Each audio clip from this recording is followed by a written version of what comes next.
കേരള നവോത്ഥാന ചരിത്രത്തിലെ സൂര്യ തേജസ്സ്. ജാതിവ്യവസ്ഥയുടെ ഇരുണ്ട കാലഘട്ടത്തിലേക്ക് വിപ്ലവത്തിന്റെ വെളിച്ചം വീശിയ യുഗപുരുഷൻ ശ്രീനാരായണ ഗുരു. PSC പരീക്ഷകളിൽ നവോത്ഥാന മേഖലയിൽ നിന്ന് ഏറ്റവും കൂടുതൽ ചോദ്യങ്ങൾ വരുന്നത് ഈ ഒരൊറ്റ വ്യക്തിത്വത്തെ കേന്ദ്രീകരിച്ചാണ്. LDC, LP, UP, secretariat assistant, KAS തുടങ്ങി ഏത് പരീക്ഷയിലായാലും 3 മുതൽ 5 വരെ മാർക്കുകൾ ഉറപ്പിക്കാൻ ഗുരുവിനെക്കുറിച്ച് സമഗ്രമായി പഠിച്ചേ തീരൂ. പാഠപുസ്തകങ്ങളിലും മുൻവർഷ ചോദ്യങ്ങളിലുള്ളതും ഇനി വരാൻ സാധ്യതയുള്ളതുമായ എല്ലാ വിവരങ്ങളും ഉൾപ്പെടുത്തി തയ്യാറാക്കിയ ഒരു കംപ്ലീറ്റ് മാസ്റ്റർ ക്ലാസ് ആണ് ഇത്. ഒരു നോട്ട്ബുക്കും പെനയും എടുത്ത് പോയിന്റുകളിലെല്ലാം കുറിച്ചെടുത്തോളൂ. ഗുരുവിന്റെ ജനനത്തെക്കുറിച്ചും ആദ്യകാല ജീവിതത്തെക്കുറിച്ചുമാണ് ആദ്യം നോക്കുന്നത്. പരീക്ഷകളിൽ ഗുരുവിന്റെ ജനന തീയതിയും കൊല്ലവർഷവും മാറി മാറി ചോദിക്കാറുണ്ട്. അപ്പോൾ അദ്ദേഹം ജനിച്ചത് 1856 ഓഗസ്റ്റ് 20-നാണ്. ശ്രീനാരായണ ഗുരു ജനിക്കുന്നത് 1856 ഓഗസ്റ്റ് 20-നാണ്. ഇനി മലയാള മാസം ഓർത്തു വയ്ക്കണം. 1032 ചിങ്ങമാസത്തിലെ ചതയം നക്ഷത്രത്തിൽ.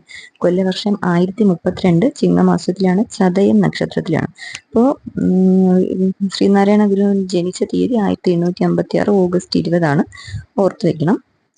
അദ്ദേഹം ജനിച്ച സ്ഥലം തിരുവനന്തപുരം ജില്ലയിലെ ചെമ്പഴന്തിയിലുള്ള വയൽവാരം വീടാണ്. അപ്പോൾ ഈ തറവാട്ട് പേരും ഓർത്തു വയ്ക്കണം. തിരുവനന്തപുരം ജില്ലയിൽ ചെമ്പഴന്തിയിലാണ് അദ്ദേഹം ജനിച്ചത്. വീടിന്റെ പേര് വയൽവാരം വീടെന്നാണ്. ഇനി അദ്ദേഹത്തിന്റെ മാതാപിതാക്കൾ ആരൊക്കെയാണെന്ന് നോക്കാം. പിതാവ് മാടനാശാൻ, അദ്ദേഹം ഒരു കർഷകനും അധ്യാപകനുമായിരുന്നു. അതുപോലെ മാതാവ് കുട്ടിയമ്മിണി. അപ്പോൾ അദ്ദേഹത്തിന്റെ പിതാവ് മാടനാശാനും മാതാവ് കുട്ടിയമ്മിണിയുമായിരുന്നു. ഇനി ശ്രീനാരായണ ഗുരുവിന്റെ യഥാർത്ഥ പേര് നാരായണൻ എന്നാണ്. ശ്രീനാരായണ ഗുരുവിന്റെ യഥാർത്ഥ പേര് നാരായണൻ എന്നാണ്. കുട്ടിക്കാലത്തെ അദ്ദേഹത്തിന്റെ വിളിപ്പേര് നാണു എന്നായിരുന്നു. ഇനി അദ്ദേഹത്തിന്റെ വിദ്യാഭ്യാസത്തെ കുറിച്ച് പറയുകയാണെങ്കിൽ, ചട്ടമ്പി സ്വാമികളുടെ ഗുരുവായ പുതുപ്പള്ളി രാമൻപിള്ള ആശാന്റെ കീഴിലാണ് നാണു ആശാൻ സംസ്കൃതവും കാവ്യശാസ്ത്രവും അഭ്യസിച്ചത്. അപ്പോൾ ചട്ടമ്പി സ്വാമികളുടെ ഗുരുവായ പുതുപ്പള്ളി രാമൻപിള്ള ആശാന്റെ കീഴിലാണ് ശ്രീനാരായണ ഗുരു സംസ്കൃതവും കാവ്യശാസ്ത്രവും ഒക്കെ പഠിച്ചത്. പിന്നെ അതിനുശേഷം അദ്ദേഹം സ്വന്തം നാട്ടിൽ കുട്ടികളെ പഠിപ്പിക്കാൻ തുടങ്ങി. അങ്ങനെയാണ് അദ്ദേഹം നാണു ആശാൻ എന്നറിയപ്പെടാൻ തുടങ്ങിയത്. കുട്ടികളെ പഠിപ്പിച്ചതുകൊണ്ടാണ് അദ്ദേഹം നാണു ആശാൻ എന്ന് ചെറുപ്പകാലത്ത് അറിയപ്പെട്ടു തുടങ്ങിയത്. ഇനി അദ്ദേഹം വിവാഹം കഴിച്ചിരുന്നു. കുടുംബക്കാരുടെ നിർബന്ധത്തിന് വഴങ്ങി അവിട്ടത്തൂർ സ്വദേശിയായ കാളിയമ്മയെ വിവാഹം കഴിച്ചെങ്കിലും ലൗകിക ജീവിതത്തോട് താല്പര്യമില്ലാതിരുന്ന ഗുരു ആ ബന്ധം വേഗത്തിൽ ഉപേക്ഷിച്ച് ആത്മീയ വഴിയിലേക്ക് തിരിഞ്ഞു. അപ്പോൾ അദ്ദേഹം വിവാഹിതനുമായിരുന്നു, പക്ഷേ അദ്ദേഹത്തിന് ലൗകിക ജീവിതത്തോട് താല്പര്യം ഉണ്ടായിരുന്നില്ല. അദ്ദേഹം ആത്മീയതയിലേക്ക് നീങ്ങി. ഇനി അദ്ദേഹത്തിന്റെ ആത്മീയ യാത്രയും സിദ്ധികളൊക്കെ കുറിച്ചാണ് നോക്കുന്നത്. ജ്ഞാന സമ്പാദനത്തിനായി നാടുവിട്ടിറങ്ങിയ ഗുരുവിന്റെ ജീവിതത്തിലെ നിർണായക ഘട്ടമാണ് അദ്ദേഹം തൈക്കാടയ്യായുമായിട്ടുള്ള ഒരു കൂടിക്കാഴ്ച നടത്തി. തൈക്കാടയ്യായും ശ്രീനാരായണ ഗുരുവും തമ്മിൽ കണ്ടുമുട്ടുന്നു. തിരുവനന്തപുരത്ത് വെച്ച് യോഗിവര്യനായ തൈക്കാടയ്യായെ കണ്ടുമുട്ടുന്നത് തിരുവനന്തപുരത്ത് വെച്ചാണ്. അപ്പോൾ ശ്രീനാരായണ ഗുരു തൈക്കാടയ്യായി കണ്ടുമുട്ടുന്നത് തിരുവനന്തപുരത്ത് വെച്ചാണ്. അദ്ദേഹത്തിൽ നിന്നാണ് ഗുരു ഹഠയോഗവും തമിഴ് വേദാന്തങ്ങളും പഠിച്ചത്. അപ്പോൾ തൈക്കാടയ്യയിൽ നിന്നാണ് ഹഠയോഗവും തമിഴ് വേദാന്തങ്ങളും ശ്രീനാരായണ ഗുരു പഠിക്കുന്നത്. ഇനി ചട്ടമ്പി സ്വാമികളുമായും അദ്ദേഹത്തിന് സൗഹൃദം ഉണ്ടായിരുന്നു. അപ്പോൾ തൈക്കാടയ്യാവിന്റെ അടുക്കൽ വെച്ചാണ് അദ്ദേഹം ചട്ടമ്പി സ്വാമിയെ പരിചയപ്പെടുന്നത്. അപ്പോൾ ഈ സൗഹൃദമാണ് പിന്നീട് നമ്മുടെ കേരള ചരിത്രത്തിൽ തന്നെ മാറ്റിമറിച്ച ഒരു സൗഹൃദമായി മാറിയത്. ചട്ടമ്പി സ്വാമികളുമായി അദ്ദേഹം കണ്ടുമുട്ടുന്നത് തൈക്കാടയ്യയുടെ അടുക്കൽ വെച്ചാണ് സ്വാമികളുമായി. അതായത് അന്ന് ചട്ടമ്പി സ്വാമിയുടെ പേര് കുഞ്ഞൻപിള്ള എന്നാണ്. അപ്പോൾ കുഞ്ഞൻപിള്ളയെ ഗുരു പരിചയപ്പെടുന്നത് തൈക്കാടയ്യയുടെ അടുക്കൽ വെച്ചാണ്. ഇനി അദ്ദേഹം മരുത്തോമലയിൽ തപസ് അനുഷ്ഠിച്ചിരുന്നു. കന്യാകുമാരി ജില്ലയിലുള്ള മരുത്തോമലയിലുള്ള പിള്ളത്തടം ഗുഹയിലിരുന്നാണ് അദ്ദേഹം ഈ തപസ് അനുഷ്ഠിച്ചത്. മരുത്തോമലയിലുള്ള പിള്ളത്തടം ഗുഹയിലിരുന്ന് അദ്ദേഹം തപസ് അനുഷ്ഠിച്ചു. അപ്പോൾ ഇവിടെ വെച്ചാണ് ഗുരുവിന് ആത്മീയ ജ്ഞാനോദയം ലഭിക്കുന്നത്. അപ്പോൾ ശ്രീനാരായണ ഗുരുവിന് ആത്മീയ ജ്ഞാനോദയം ലഭിക്കുന്ന സ്ഥലം പിള്ളത്തടം ഗുഹയാണ്, മരുത്തോമലയിലുള്ള പിള്ളത്തടം ഗുഹയിൽ. ഇനി അദ്ദേഹത്തിന്റെ ചരിത്ര പ്രസിദ്ധമായ പ്രതിഷ്ഠകൾ ഏതൊക്കെയാണെന്ന് നോക്കാം. അപ്പോൾ ഇത് കേരളത്തിലെ സാമൂഹിക വ്യവസ്ഥയെ വെല്ലുവിളിച്ചുകൊണ്ട് ഗുരു നടത്തിയ പ്രതിഷ്ഠകൾ PSCക്ക് ഏറ്റവും പ്രിയപ്പെട്ട ചോദ്യമേഖലയാണ്. അപ്പോൾ അതിൽ ഒന്നാമത്തത് നോക്കാം. അരുവിപ്പുറം പ്രതിഷ്ഠ. വർഷം 1888. അരുവിപ്പുറം പ്രതിഷ്ഠയുടെ വർഷം 1888. അദ്ദേഹം തിരുവനന്തപുരം നെയ്യാറ്റിൻകരയ്ക്കടുത്തുള്ള അരുവിപ്പുറത്ത് നെയ്യാറിലെ ശങ്കരൻകുഴിയിൽ നിന്ന് മുങ്ങിയെടുത്ത ശിലയാണ് വിഗ്രഹമായി പ്രതിഷ്ഠിച്ചത്. ഈ അരുവിപ്പുറം പ്രതിഷ്ഠയിൽ ഉപയോഗിച്ചത് നെയ്യാറിലെ ശങ്കരൻകുഴിയിൽ നിന്നെടുത്ത ഒരു ശിലയാണ് ഇവിടെ അരുവിപ്പുറത്ത് പ്രതിഷ്ഠിച്ചത്. ഇത് നടന്ന വർഷം 1888 ഒരു ശിവരാത്രി നാളിലാണ് ഈ പ്രതിഷ്ഠ നടത്തിയത്. അന്ന് ബ്രാഹ്മണർക്ക് മാത്രമേ അന്നത്തെ കാലത്ത് വിഗ്രഹ പ്രതിഷ്ഠ നടത്താൻ അവകാശം ഉണ്ടായിരുന്നുള്ളൂ. അപ്പൊ ഈ കാലത്ത് ഇതിനെ സവർണ വിഭാഗക്കാർ ഇതിനെ ചോദ്യം ചെയ്തപ്പോൾ ഇതിനെ ചോദ്യം ചെയ്തവരോട് ഗുരു പറഞ്ഞ മറുപടി ഇമ്പോർട്ടൻ്റ് ആണ്. നമ്മൾ പ്രതിഷ്ഠിച്ചത് നമ്മുടെ ശിവനെയാണ്, ബ്രാഹ്മണ ശിവനെയല്ല. നമ്മൾ നമ്മുടെ ശിവനെയാണ് പ്രതിഷ്ഠിച്ചത്, ബ്രാഹ്മണ ശിവനെയല്ല എന്നാണ് ഈ അരുവിപ്പുറം പ്രതിഷ്ഠയുമായി ബന്ധപ്പെട്ട് ശ്രീനാരായണ ഗുരു സവർണ വിഭാഗത്തോട് പറഞ്ഞത്. ഈ അരുവിപ്പുറം ക്ഷേത്ര ചുവരിലാണ് ചരിത്ര പ്രസിദ്ധമായ വരികൾ ഗുരു കുറിച്ചത്. ആ വരികൾ ഇതാണ്: ജാതിഭേദം മതദ്വേഷം ഏതുമില്ലാതെ സർവരും സോദരത്വേന വാഴുന്ന മാതൃകാ സ്ഥാനമാണിത്. അപ്പോൾ ജാതിഭേദം മതദ്വേഷം ഏതുമില്ലാതെ സർവരും സോദരത്വേന വാഴുന്ന മാതൃകാ സ്ഥാനമാണിത് എന്ന് പ്രസിദ്ധമായ വരികളുള്ളത് അരുവിപ്പുറം ക്ഷേത്രത്തിലാണ്. അരുവിപ്പുറം പ്രതിഷ്ഠയ്ക്ക് ശേഷമാണ് അരുവിപ്പുറം ക്ഷേത്രയോഗം രൂപീകരിച്ചത്. അപ്പൊ ഈ അരുവിപ്പുറം പ്രതിഷ്ഠ കഴിഞ്ഞ ശേഷമാണ് അരുവിപ്പുറം ക്ഷേത്രയോഗം രൂപീകരിക്കുന്നത്. ഈ അരുവിപ്പുറം ക്ഷേത്രയോഗമാണ് പിന്നീട് SNDP ആയി മാറുന്നത്. ഇനി മറ്റ് പ്രതിഷ്ഠകൾ നോക്കാം. വളരെ പ്രധാനപ്പെട്ട മറ്റ് പ്രതിഷ്ഠകൾ കൂടിയുണ്ട്. അതിലൊന്നാണ് ശാരദാ പ്രതിഷ്ഠ.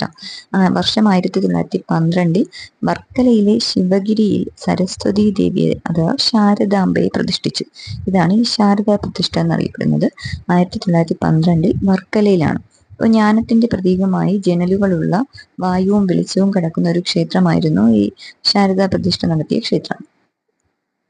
ഇനി ആനന്ദ നൃത്തം ചെയ്യുന്ന ശിവൻ, അത് 1893 തൃശ്ശൂരിലെ പെരിങ്ങോട്ടുകരയിലുള്ള സോമശേഖര ക്ഷേത്രത്തിൽ അദ്ദേഹം ആനന്ദ നൃത്തം ചെയ്യുന്ന ഒരു ശിവനെ പ്രതിഷ്ഠിച്ചിട്ടുണ്ട്.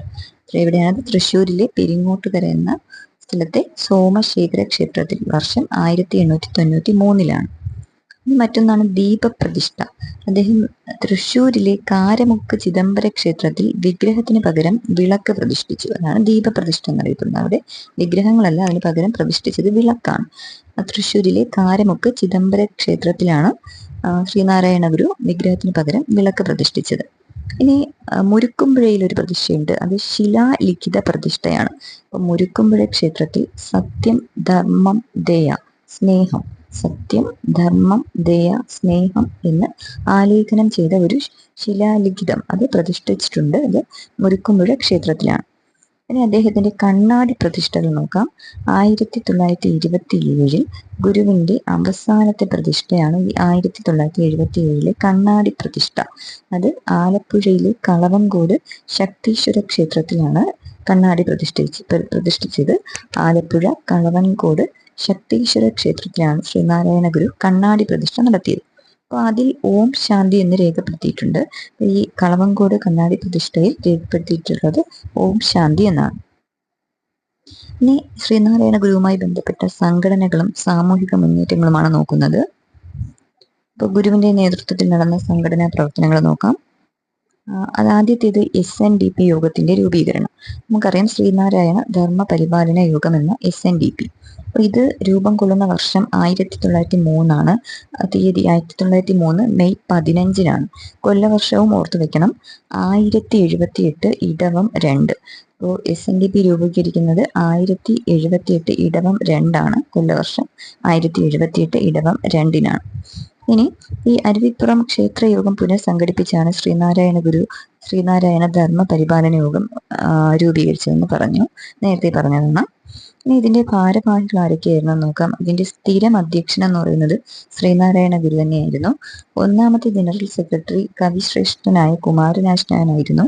അപ്പോൾ ഇതിന്റെ ഭാരവാഹികൾ, സ്ഥിരം അധ്യക്ഷൻ ശ്രീനാരായണ ഗുരുവായിരുന്നു. SNDPയുടെ സ്ഥിരം അധ്യക്ഷൻ ശ്രീനാരായണ ഗുരുവായിരുന്നു. ഇനി അതിന്റെ സെക്രട്ടറി, ആദ്യത്തെ ജനറൽ സെക്രട്ടറി ആയിരുന്നു നമ്മുടെ മഹാകവി കുമാരനാശാൻ. ഈ സംഘടന രൂപീകരിച്ചതിന് പിന്നിലെ പ്രധാന ബുദ്ധികേന്ദ്രം എന്ന് പറയുന്നത് ഡോക്ടർ പൽപ്പു ആയിരുന്നു. അപ്പോൾ SNDP രൂപീകരണത്തിന് പിന്നിലെ പ്രധാന ബുദ്ധികേന്ദ്രം ആരായിരുന്നു എന്ന് ചോദിച്ചാൽ ഉത്തരം ഡോക്ടർ പൽപ്പു ആണ്. ഇനി SNDPയുടെ മുഖപത്രമായിരുന്നു വിവേകോദയം. SNDPയുടെ മുഖപത്രമാണ് വിവേകോദയം. അത് രൂപം കൊള്ളുന്നത് 1904. ഇനി ആലുവ സർവമത സമ്മേളനത്തെ കുറിച്ച് നോക്കാം. 1924 ആലുവ സർവമത സമ്മേളനം. അപ്പൊ ഇതിന്റെ ഒരു പ്രത്യേകത എന്ന് പറയുന്നത് ഏഷ്യയിലെ തന്നെ ആദ്യത്തെ സർവമത സമ്മേളനമായിരുന്നു ഈ ആലുവ സർവമത സമ്മേളനം. അപ്പോൾ ആലുവ അദ്വൈത ആശ്രമത്തിൽ വെച്ചാണ് ഇത് നടന്നത്. അപ്പോൾ ഈ സമ്മേളനത്തിന്റെ പ്രവേശന കവാടത്തിൽ ഗുരു എഴുതി വെച്ച ഒരു സന്ദേശം PSCയുടെ സ്ഥിരം ചോദ്യമാണ്. അതിങ്ങനെയാണ്: വാദിക്കാനും ജയിക്കാനുമല്ല, അറിയാനും അറിയിക്കാനുമാണ്. അപ്പോൾ ഈ ഇവിടെ ആലുവ അദ്വൈത സമ്മേളനം നടക്കുന്ന സ്ഥലത്ത് എഴുതി വെച്ച ഒരു വാക്യമാണത്. അതിന്റെ ആ കവാടത്തിൽ എഴുതി വെച്ച വാക്യമാണ്: വാദിക്കാനും ജയിക്കാനുമല്ല, അറിയാനും അറിയിക്കാനുമാണെന്നാണ്. അത് ഓർത്തു വെക്കണം, ഇമ്പോർട്ടൻ്റ് ആണ്. ഇനി ശിവഗിരി തീർത്ഥാടനത്തെ കുറിച്ച് നോക്കാം. ശിവഗിരി തീർത്ഥാടനം അതിന് അനുമതി തേടി, ശിവഗിരി തീർത്ഥാടനത്തിന് അനുമതി തേടി ഗുരുവിനെ സമീപിച്ച 2 വ്യക്തികളുണ്ട്: വല്ലഭശ്ശേരി ഗോവിന്ദൻ വൈദ്യർ, TK മാധവൻ. അപ്പോൾ ശിവഗിരി തീർത്ഥാടനത്തിന് അനുമതി തേടി ഗുരുവിനെ സമീപിച്ച 2 വ്യക്തികളുടെ പേര് ഓർത്തു വെക്കണം: വല്ലഭശ്ശേരി ഗോവിന്ദൻ വൈദ്യർ, TK മാധവൻ. അപ്പോൾ 1928 ശ്രീനാരായണ ഗുരു ശിവഗിരി തീർത്ഥാടനത്തിന് അനുമതി നൽകി. അപ്പോൾ നമുക്കറിയാം, മഞ്ഞ വസ്ത്രം ധരിച്ച് ശുദ്ധിയോടെയാണ് ശിവഗിരി തീർത്ഥാടനം നടത്തുന്നത്. അപ്പോൾ ഈ ആദ്യത്തെ ശിവഗിരി തീർത്ഥാടനം നടന്നത് 1932-ലാണ്. ആദ്യത്തെ ശിവഗിരി തീർത്ഥാടനം നടന്ന വർഷം 1932-ആണ്. ഇനി ശ്രീനാരായണ ഗുരു മറ്റ് മഹത് വ്യക്തികളുമായി നടത്തിയ കൂടിക്കാഴ്ചകളെ കുറിച്ച് നോക്കാം. ദേശീയ അന്തർദേശീയ തലത്തിലുള്ള പ്രമുഖർ ഗുരുവിനെ സന്ദർശിച്ച ചരിത്രം വളരെ പ്രധാനപ്പെട്ടതാണ്. ആദ്യത്തെ ആൾ നോക്കാം: രവീന്ദ്രനാഥ ടാഗോർ. രവീന്ദ്രനാഥ ടാഗോർ 1922-ലാണ് ശ്രീനാരായണ ഗുരുവിനെ കാണുന്നത്. 1922 നവംബറിൽ വർക്കല ശിവഗിരിയിലെത്തി ശ്രീനാരായണ ഗുരുവിനെ സന്ദർശിച്ച ആളാണ് രവീന്ദ്രനാഥ ടാഗോർ. അപ്പോൾ ഗുരുവിനെ കണ്ടതിന് ശേഷം ടാഗോർ എങ്ങനെയാണ് പറഞ്ഞത്: ഈശ്വരൻ മനുഷ്യരൂപത്തിൽ അവതരിച്ചതിൽ ശ്രീനാരായണ ഗുരുവിനേക്കാൾ വലിയൊരു മഹർഷിയെ ഞാൻ കണ്ടിട്ടില്ല എന്ന് ടാഗോർ ശ്രീനാരായണ ഗുരുവിനെ കണ്ട ശേഷം പറഞ്ഞിട്ടുണ്ട്. ഈശ്വരൻ മനുഷ്യരൂപത്തിൽ അവതരിച്ചതിൽ ശ്രീനാരായണ ഗുരുവിനേക്കാൾ വലിയൊരു മഹർഷിയെ ഞാൻ കണ്ടിട്ടില്ല എന്നാണ്. ഇനി ഗാന്ധിജിയുമായുള്ള കൂടിക്കാഴ്ച നോക്കാം. വർഷം 1925-ആണ്. വൈക്കം സത്യാഗ്രഹവുമായി ബന്ധപ്പെട്ട് കേരളത്തിലെത്തിയ ഗാന്ധിജി 1925 മാർച്ച് 12-ന് ശിവഗിരിയിൽ വെച്ച് ഗുരുവിനെ സന്ദർശിച്ചു. ഗാന്ധിജി ശ്രീനാരായണ ഗുരുവിനെ കണ്ടുമുട്ടുന്നത് 1925 മാർച്ച് 12-നാണ്. അപ്പോൾ ഇവരുടെ സംഭാഷണം സംസ്കൃതത്തിൽ പരിഭാഷപ്പെടുത്തിയത് കുമാരനാശാനായിരുന്നു. അപ്പോൾ ഇവരുടെ സംഭാഷണം പരിഭാഷപ്പെടുത്തിയത് കുമാരനാശാനായിരുന്നു. ഇനി അദ്ദേഹം അയ്യങ്കാളിയുമായി കണ്ടുമുട്ടുന്നത് 1912-ൽ ബാലരാമപുരത്ത് വെച്ചാണ് ശ്രീനാരായണ ഗുരുവും അയ്യങ്കാളിയും കണ്ടുമുട്ടുന്നത്. ഇനി അതുപോലെ മറ്റൊരു കാര്യം, നമ്മുടെ സഹോദരൻ അയ്യപ്പൻ ശ്രീനാരായണ ഗുരുവിന്റെ ശിഷ്യരിൽ ഒരാളായിരുന്നു. അപ്പോൾ അദ്ദേഹമാണ് ഈ ഗുരുവിന്റെ ഒരു ജാതി ഒരു മതം എന്നതിന് പകരമായിട്ട് ജാതി വേണ്ട, മതം വേണ്ട, ദൈവം വേണ്ട, മനുഷ്യൻ എന്ന് പറഞ്ഞത് സഹോദരൻ അയ്യപ്പനാണ്. അപ്പോൾ ഒരു ജാതി ഒരു മതം ഒരു ദൈവം മനുഷ്യൻ എന്ന് ശ്രീനാരായണ ഗുരുവിന്റെ വാക്കുകളാണ്. അതുപോലെ ജാതി വേണ്ട, മതം വേണ്ട, ദൈവം വേണ്ട, മനുഷ്യൻ എന്ന് പറഞ്ഞത് സഹോദരൻ അയ്യപ്പനാണ്.